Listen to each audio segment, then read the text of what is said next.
April 9th, 1944, Easter Sunday. Once again, U-boat commander Werner Henke's batteries are running out of power. Henke has to surface his boat.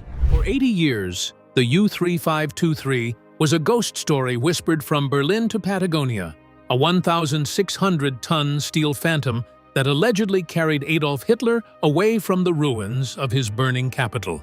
In 2018, off the Danish coast, the ghost finally appeared, buried nose first like a spear in the seabed. It wasn't just a submarine, it was the Führer's ultimate wonder weapon, getaway car.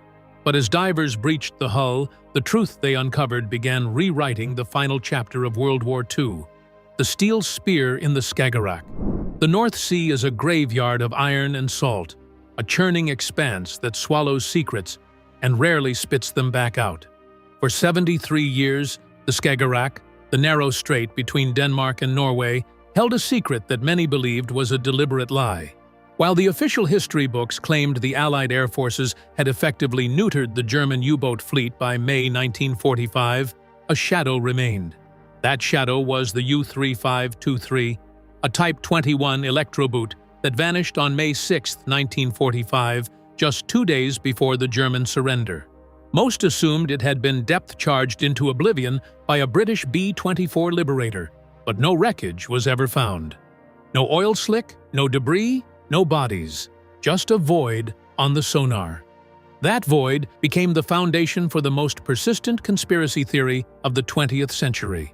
If the U-3523 wasn't at the bottom of the Skagerrak, where was it? Rumors placed it in Argentina, in secret Antarctic bases, or cruising the deep trenches of the Atlantic with Adolf Hitler and a horde of looted bullion on board. The U-3523 wasn't just another submarine, it was the most advanced underwater vessel in the world, capable of staying submerged for days and traveling at speeds that made Allied destroyers look like they were standing still. It was the only craft capable of making a non-stop run from Europe to South America without ever breaking the surface. In 2018, the Sea War Museum Jutland decided to stop speculating and start hunting. Armed with high-resolution multi-beam sonar, the research vessel Viola began scanning the seabed, where the RAF pilot had claimed his kill decades earlier. The ocean floor here is a chaotic landscape of shifting sands and deep silt, a perfect place to hide a 250-foot-long tube of steel. They expected to find a crumpled wreck, a twisted heap of metal scattered by the violence of a depth charge. What they found instead looked like a scene from a nightmare. 9 miles west of the reported coordinates, the sonar screen flickered with a shape that defied logic. It wasn't lying flat on the seabed like a normal wreck. It was vertical.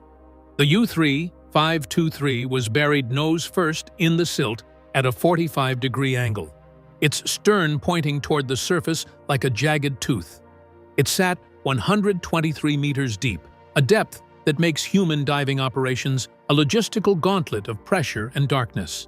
The sub looked as though it had been driven into the earth by a giant's hand, frozen in a final frantic dive for the abyss. The image sent shockwaves through the maritime and historical communities. A submarine doesn't just land like that by accident. To be buried that deep in the seabed, the vessel had to have been moving at incredible speed, likely under full power, when it struck the bottom. It suggested a crew in total panic, or a desperate attempt to evade something or someone at the cost of their lives. The vertical orientation also meant the most important parts of the boat, the bow torpedo rooms where special cargo would be stored, were inaccessible, driven deep into the ancient mud of the North Sea. As the ROVs, remotely operated vehicles, circled the stern, their lights cutting through the murky green water, the scale of the mystery only grew. The propellers were still intact. The rudders were locked in a hard turn. The outer hull, once the pinnacle of Nazi engineering, was encrusted with barnacles and ghost nets, yet it remained eerily recognizable. This was the Führer's getaway car, found exactly where the British said they sank it, yet positioned in a way that suggested the story of its demise was anything but simple. The divers and researchers realized they weren't just looking at a wreck, they were looking at a time capsule that had been pressurized and sealed since the final hours of the war. If Hitler had truly been on board, His remains, along with the evidence of his escape, were now locked inside a steel tomb that was physically impossible to enter without a massive, multi-million-dollar recovery operation. The discovery didn't just find a boat, it ignited a fever. The vertical dive suggested a struggle for control, a mechanical failure, or perhaps a deliberate scuttling to ensure that whatever was inside would never see the light of day again. The world watched as the grainy sonar images were released. For the first time in 80 years, the ghost had a physical form. The Hitler escape sub was real, it was found, and it was pointed directly toward the center of the Earth.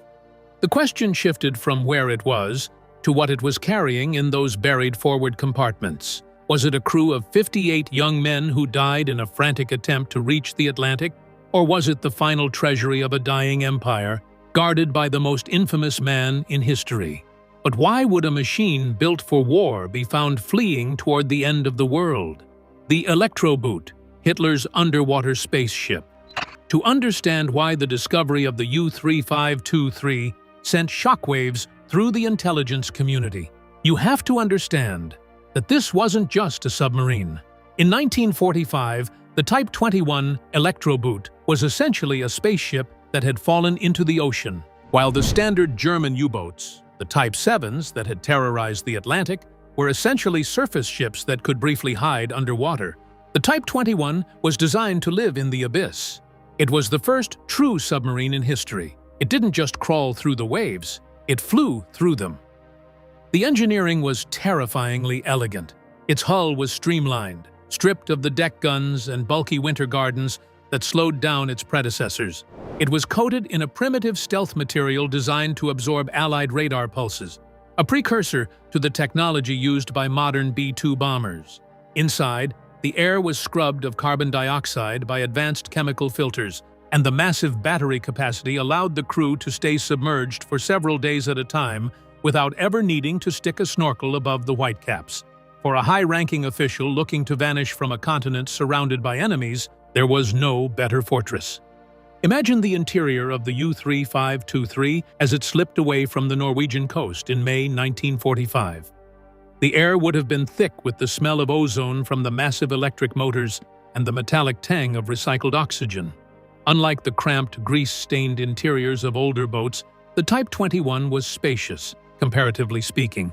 It featured a freezer for fresh food, a shower, and a galley that looked more like a modern kitchen than a wartime bunker. To the 58 men on board, it felt like the future. To the Allies, it was a nightmare they couldn't catch. Hitler had become obsessed with these wonder weapons in the final months of the war. As the Red Army closed in on the Reich Chancellery, the Führer's rhetoric shifted from battlefield victories to technological miracles. The Type 21 was his Hail Mary. He believed that a fleet of these silent predators could sever Britain's supply lines and turn the tide of the war in a single month. But by the time the U-3523 was commissioned, it was too late for the war effort. It was, however, perfectly timed for an evacuation. The speculative history of this boat often places Hitler in one of the officers' cabins, surrounded by crates of Reichsbank gold and the blueprints for the next generation of German weaponry. In this version of the story, the U-3523 wasn't heading into battle. It was a transport vessel for the Fourth Reich. The boat's incredible range, over 15,000 miles, meant it could travel from the Skagerrak to the coast of Mar del Plata, Argentina, without once being spotted by a British patrol or an American destroyer. It was a ghost ship designed by geniuses for the use of monsters. Inside the silent hull, the tension must have been suffocating. The crew knew the war was over. They knew Berlin had fallen. Yet, they were under orders to push the most advanced machine ever built to its absolute limit. Was it a sense of duty, or were they being held hostage by the importance of their cargo? Every creak of the hull at 120 meters deep was a reminder that they were operating on the bleeding edge of physics. They were traveling in a vessel that the rest of the world wouldn't be able to replicate for another decade. When the U-3523 was eventually found nose down in the mud, it raised a chilling question about its design. The Type 21 was supposed to be indestructible to conventional depth charges because of its speed and diving depth. So, What happened in those final moments? Did the very technology that made it a spaceship become its coffin? The sheer power of the electric motors could have driven it into the seabed at 20 knots if the diving planes jammed. It was a masterpiece of engineering that ended as a vertical tomb, a monument to the hubris of a regime that thought it could outrun destiny with a battery and a dream. Was it luck that kept it hidden for so long, or was it a carefully planned disappearance? The cargo of secrets. When the sonar imagery of the U-3523 was first beamed back to the surface, the maritime world didn't just see a sunken hull. They saw a safe that had been locked for 80 years. The vertical orientation of the boat, nose down, tail up, created a physical barrier that has, so far, kept the contents of its forward compartments a mystery. In a standard submarine wreck, the debris field usually tells the story. But here, the bow is driven 30 feet into the prehistoric clay of the North Sea. It is a biological seal, airtight and pressurized, protecting whatever was stowed in the torpedo rooms from the corrosive bite of the salt water. This is where the history of the Hitler escape moves from the realm of grainy photos into the chillingly plausible. The Type 21 was designed with a modular construction, but its forward section was specifically reinforced. In the final chaotic weeks of April 1945, the Nazi High Command began a frantic logistical operation known as Regenbogen, Rainbow. While officially a plan to scuttle the fleet to prevent capture, many historians believe it served as a screen for Action Feuerland, the smuggling of high-value assets out of the crumbling Reich. If you were going to move the Führer, his inner circle, or the looted wealth of a continent, you wouldn't use a standard transport plane vulnerable to Allied fighters. You would use the U-3523.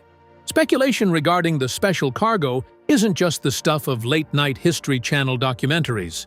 Declassified documents from the British Admiralty and the FB reveal a frantic search for Reichspost boxes, heavy, lead-lined crates that disappeared from the Berlin Reichsbank in the final days of the war. These boxes were rumored to contain not just gold bullion and uncut diamonds from the vaults of Europe, but something far more dangerous: the blueprints of the future. We are talking about the technical schematics for the V-3 rocket, the Bell anti-gravity experiments, and the chemical formulas for nerve agents the Allies hadn't even dreamed of yet. Imagine the scene inside the forward torpedo room of the U-3523 as it slipped past the British blockade.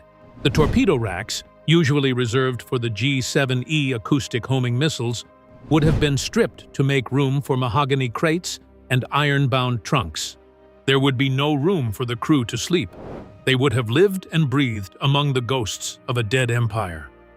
The air would be thick with the smell of old paper, sealing wax, and the cold, metallic scent of gold.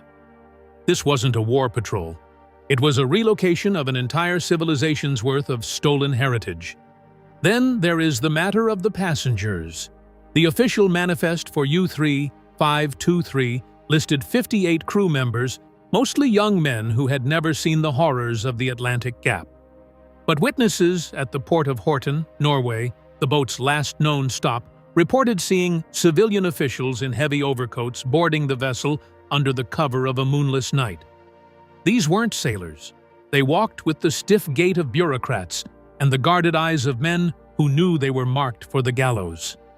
Was one of them the man with the toothbrush mustache, his face obscured by a scarf and the shadows of the conning tower? The creative mind wanders to the personal effects found near the stern. The only part of the boat accessible to ROV's divers have spotted porcelain plates bearing the eagle and swastika, silver cutlery from the chancellery, and leather-bound journals that have somehow resisted the decay of the deep. These aren't the standard-issue kits of a U-boat sailor. They suggest a level of luxury and officialdom that was entirely out of place on a boat supposedly engaging in a final suicidal combat mission.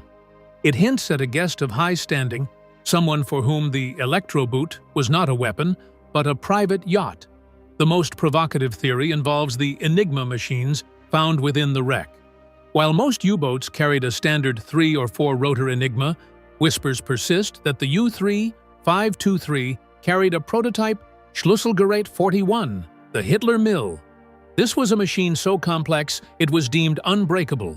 If this machine is currently sitting in the silt-clogged radio room of the U-3523, it could contain the final, unread messages of the Third Reich, the coordinates for a new Berlin in the mountains of Argentina, or the names of the stay-behind agents who were meant to rebuild the Nazi Party from the shadows of South America. But the ocean is a cruel librarian. By burying the bow of the ship, the North Sea has ensured that the cargo of secrets remains a Schrodinger's box. Until a full-scale salvage operation can pull that steel spear from the mud, we are left with the tantalizing evidence of what should be there. The vertical dive itself might have been a final act of desperation to protect the cargo. If the captain knew they were being tracked by a Liberator bomber, and he knew he couldn't escape, did he choose to drive the boat into the seabed at maximum speed? Was the goal to make the U-3523 unrecoverable, turning a getaway car into a permanent, impenetrable vault? Every time a diver's light sweeps over the rusted hull of the U-3523, the question remains, are we looking at a tomb for 58 sailors, or are we looking at the most expensive treasure chest in human history? The rewriting of World War II history starts here, in the dark, where the gold of a dozen nations and the remains of the world's most hated men might be fusing together under the pressure of the Skagerrak. The truth is there, inches away, separated from us by a few inches of Krupp steel and 80 years of silence. If the U-3523 was the getaway car, who was sitting in the back seat? The Argentina connection and the rat lines.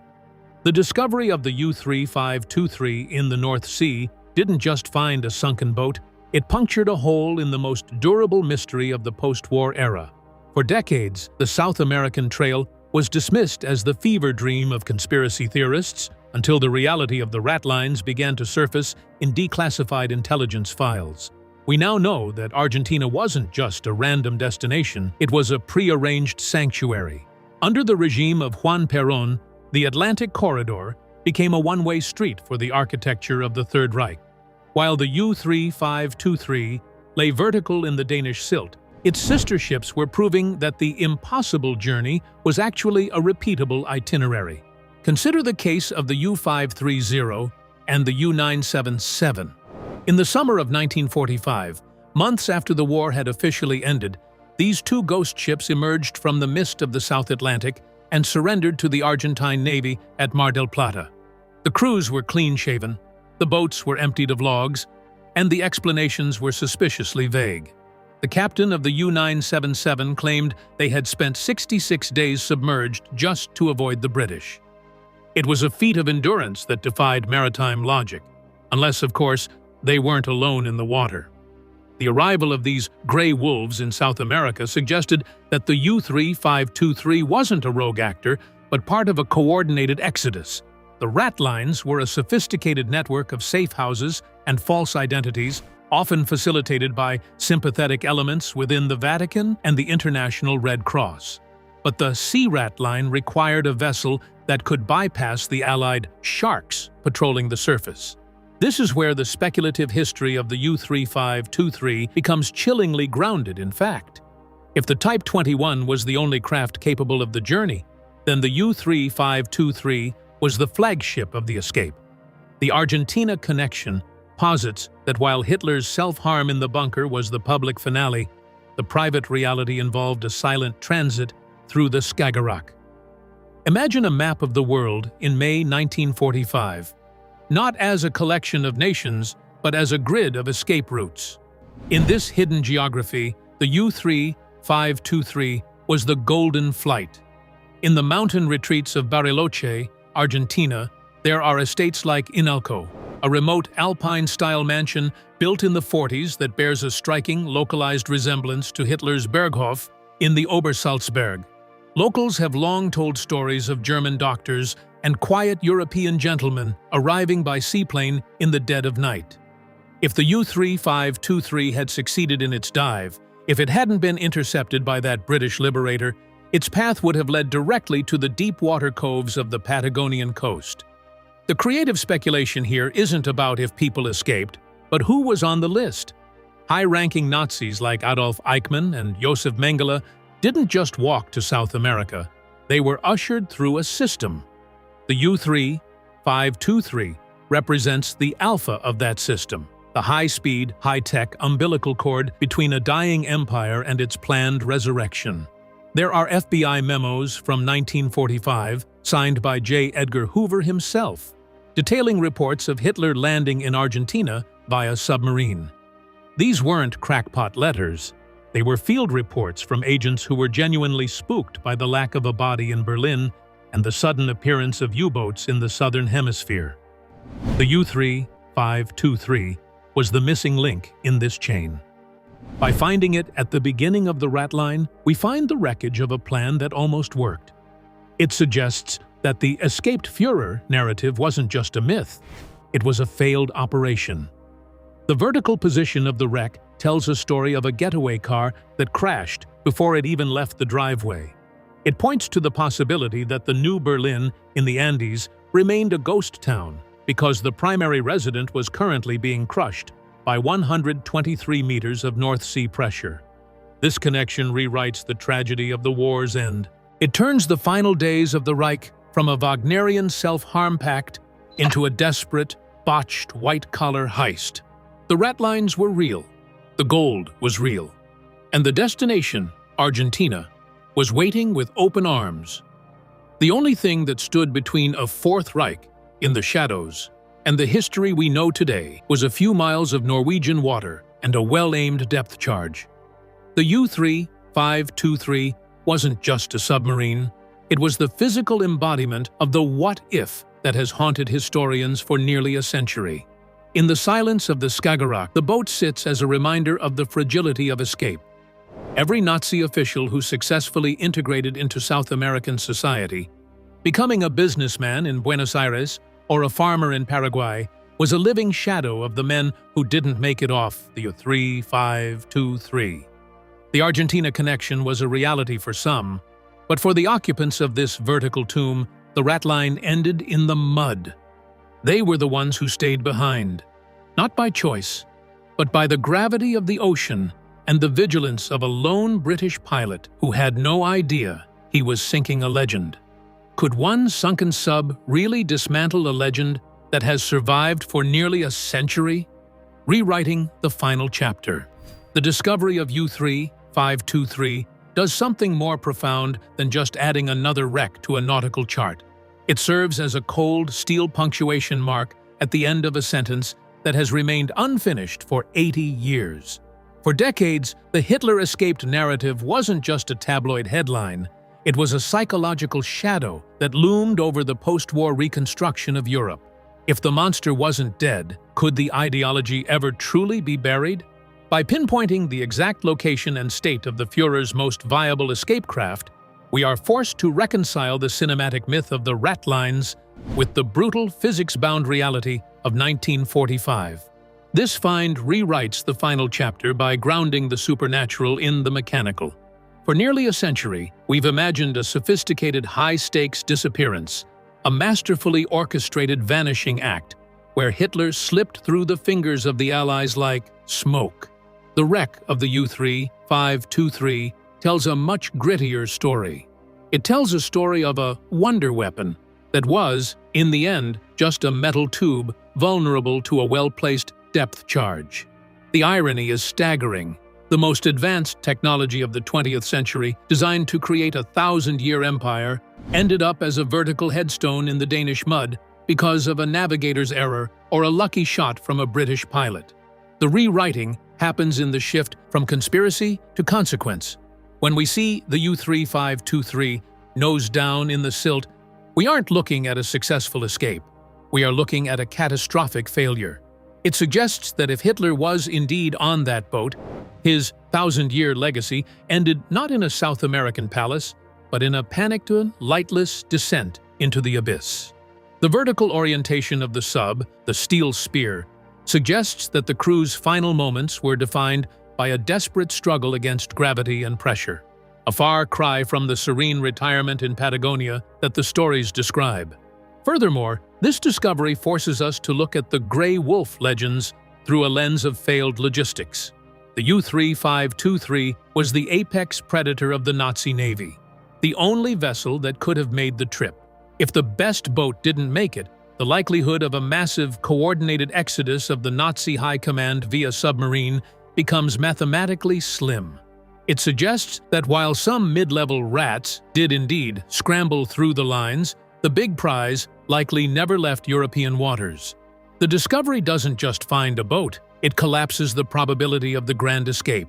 There is also a poignant reflection on the human need for the escaped villain trope. We wanted Hitler to have escaped, in a dark narrative sense, because his death in a bunker was too quiet, too domestic, and too unpunished. The theory of the U-boat escape provided a big bad that could still be out there, a dragon in a cave. But the U-3523, encrusted in barnacles and crushed by the sea, offers a different kind of closure. It reminds us that even the most terrifying figures in history are ultimately subject to the laws of ballistics and the unforgiving nature of the ocean. As we analyze the what-if scenarios, the wreck stands as a monument to the end of the wonder weapon delusion. Hitler believed technology would save him from the consequences of his actions. He poured the last of his empire's resources into the Type 21, believing it to be an invisible chariot.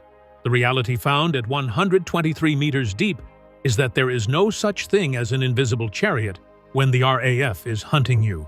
The discovery rewrites the end of the war as a frantic, failed scramble, where the master race was undone by the very machines they thought would make them gods. In the end, the U-3523 isn't just a wreck, it's a mirror.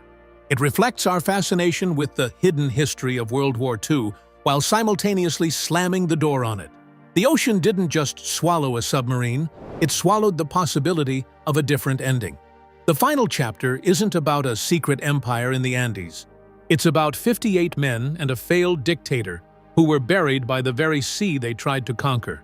The steel spear remains fixed in time, a permanent reminder that history, however much we try to rewrite it, eventually finds its level in the sand. The ocean keeps its secrets, but eventually it always vomits up the truth.